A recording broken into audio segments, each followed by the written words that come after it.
Trump's tariffs terminated. Leftist Supreme Court justices automatically vote no, just like the left in Congress. We expect that, though, even though it's very bad for America. And the other justices are a big disappointment. Our opponents in other nations are dancing in the streets, but they're not going to be dancing for long. That was President Trump's reaction to the landmark decision where the Supreme Court struck down his tariff policies.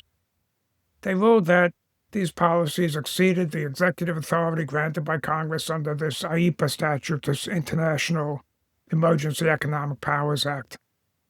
Trump clearly was not happy. They took away his one big, beautiful baseball bat and left him with a bunch of little sticks.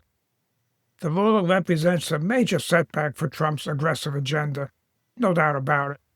So stick with me to the end of this, and let's see what all the commotion is really about with these tariffs. Trump used tariffs differently than any other president.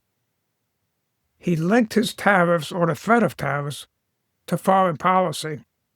For example, when India and Pakistan, if you remember, were on the verge of war, Trump threatened each country with massive tariffs if they actually went to war, which effectively averted that war. In addition, a lot of overseas businesses, they moved their manufacturing to the U.S. to avoid tariffs. This had a pretty positive effect on creating jobs right here in the U.S. So he used his tariffs differently. He relied on them heavily. He loved them. And as I say, he's not happy that they were taken away from him, but they really haven't been taken away from them, as you'll see. The tariffs have always been under the purview of Congress, as per the Constitution.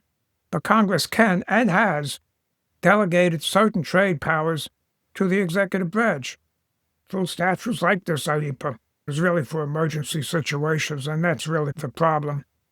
We have a breaking news alert for you. It's finally here. The Supreme Court has made a decision on President Trump's tariffs. This is a huge case, a big ruling. It comes right before the State of the Union. And Jonathan Turley is a constitutional law attorney and George Washington law professor. He's a Fox News contributor. We have been waiting for this decision. It is finally here. I don't think the White House will be surprised, even though they will be disappointed. They will probably vehemently disagree.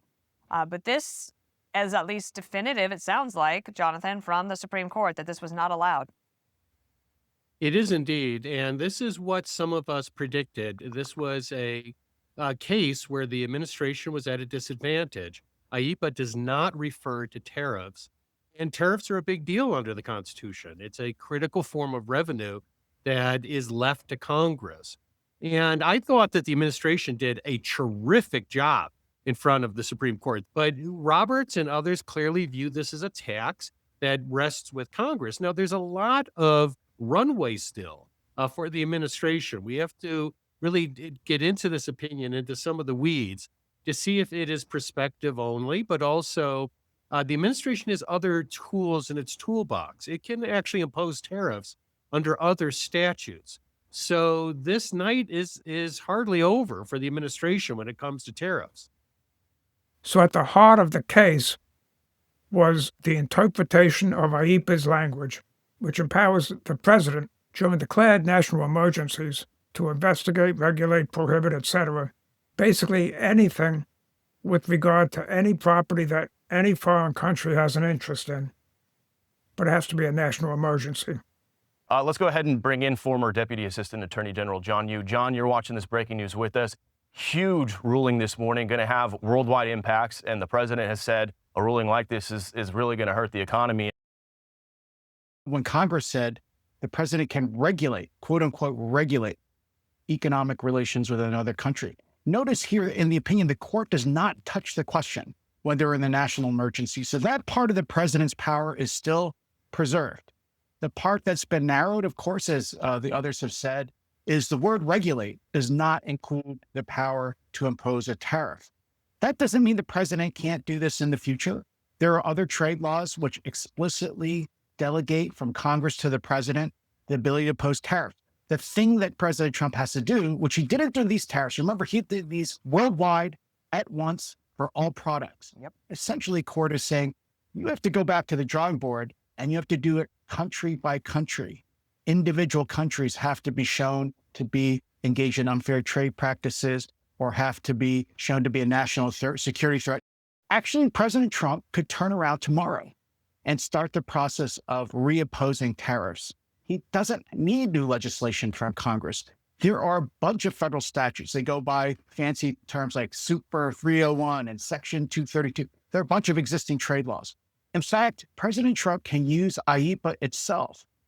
Again, the thing the court is saying is that you have to do it in a certain way. You have to use these trade laws to be specific as to a country and what that country is doing. Is that country a national security threat? So, for example, under the IEEPA law itself, the United States has pursued not tariffs, complete embargoes, 100% cutoffs of trade with countries like Iran, Cuba, and North Korea. If President Trump wanted to cut China off entirely, as some people, I think, in his administration would love, he can use the IEEPA statute to do that. And if he wants to impose more fine-tuned tariffs of 10%, 20%, he can use these other trade laws that I've been talking about that are sitting on the books.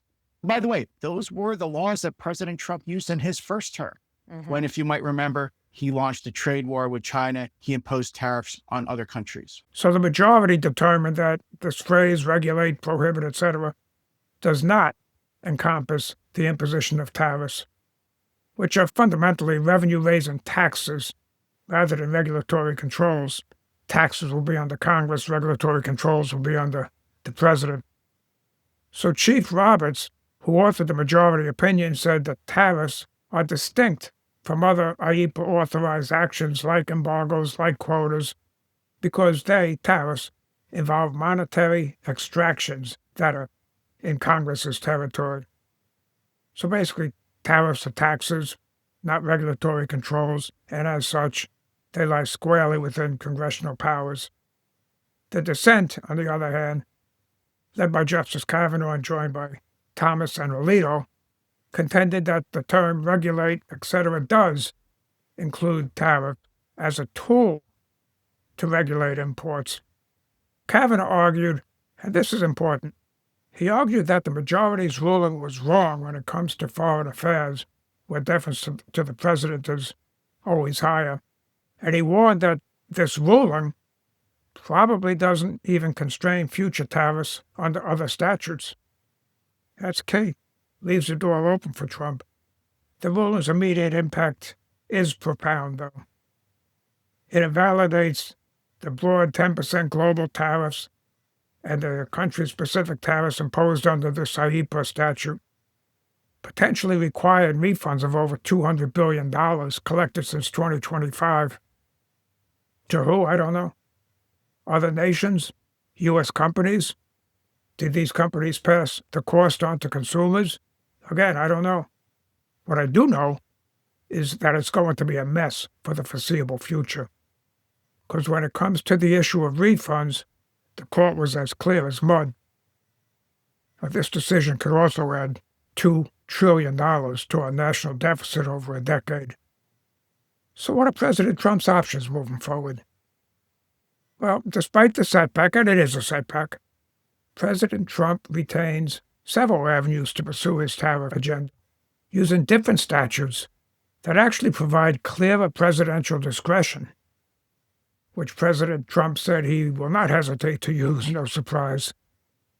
You may have heard of some of these alternatives being thrown around already. First, Section 232 of the Trade Expansion Act remains a very potent tool, actually. This provision, or act, authorizes tariffs on imports that threaten national security. Now, they require a Commerce Department investigation, but grant the president wide latitude in defining exactly what national security is. Secondly, Section 301 of the Trade Act of 1974 allows tariffs to counter unfair foreign trade practices, which require a fact-finding process but permit indefinite tariffs after those findings. Important tool. Trump actually already employed this Section 301 against China in 2018, imposing billions of dollars in tariffs that still persist today. So reviving or expanding this act could still target our adversaries like China. And third, more limited option, includes Section 122 of that 74 Trade Act, which addresses balance of payment deficits with tariffs up to 15% for 150 days, extendable by Congress. This could serve as a stopgap for broad duties while pursuing longer-term strategies. Trump could also push Congress for new tariff laws or reform the IEEPA.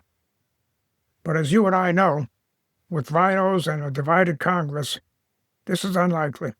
Maybe after the midterms. I, for one, sure hope he perseveres, for all of us.